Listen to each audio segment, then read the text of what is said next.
முருகா, என் அன்பு பிள்ளையே, உன்னுடைய விதி மாறி விட்டது தங்கமே.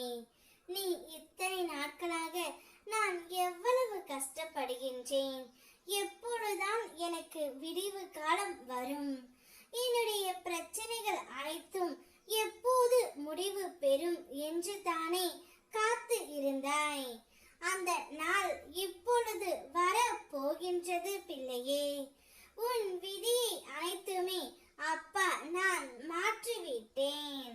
உன்னுடைய துன்பம் நிறைந்த வாழ்க்கை இனி இன்பமாக மாறப்போகின்றது. வாழ்க்கையில் இன்பம் துன்பம் என்று இரு பக்கங்களும் உண்டு என்பதை நான் முன் கூட்டியே உன்னிடம் சொன்னேன். ஆனால் நீதான் கேட்கவில்லை.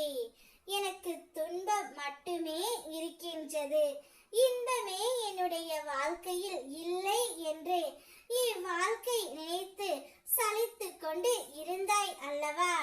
அவை அனைத்துமே போகின்றது பிள்ளையே. கடந்த கால வாழ்க்கை உனக்கு கசப்பாக இருந்தாலும் எதிர்கால வாழ்க்கை உனக்கு நிச்சயம் இனிப்பு மிகுந்ததாக இருக்கும். நிச்சயம் இவ்வுலக வாழ்க்கையில் ஜெயிக்கத்தான் போகின்றாய். இவ்வுலகத்தை வெல்லும் சக்தி உனக்குள்ளேயே இருந்தாலும் நீ வெல்லும் வரை இந்த உலகம் வேடிக்கையாக கூட பார்க்காது. அதை நீ வென்றுவிட்டால் கோமாளியாக இருந்தால் கூட உன்னை கடவுளாக பாவிக்கும் உலகம்தான் இது. நீ இவ்வுலக வாழ்க்கையில் ஜெயித்து உயர்ந்த நிலைக்கு அடைய போகின்றாய் பிள்ளையே. உன்னுடைய கஷ்டங்களும் நிரந்தரம் இல்லை, உன்னை கஷ்டப்படுத்தியவர்களும் நிரந்தரம் இல்லை. நிரந்தரம் இல்லாத இவ்வுலகத்தில் காயங்களை நினைத்து கலங்கிக் கொண்டு இருக்காதே பிள்ளையே. இதுவும் கடந்து போகும்.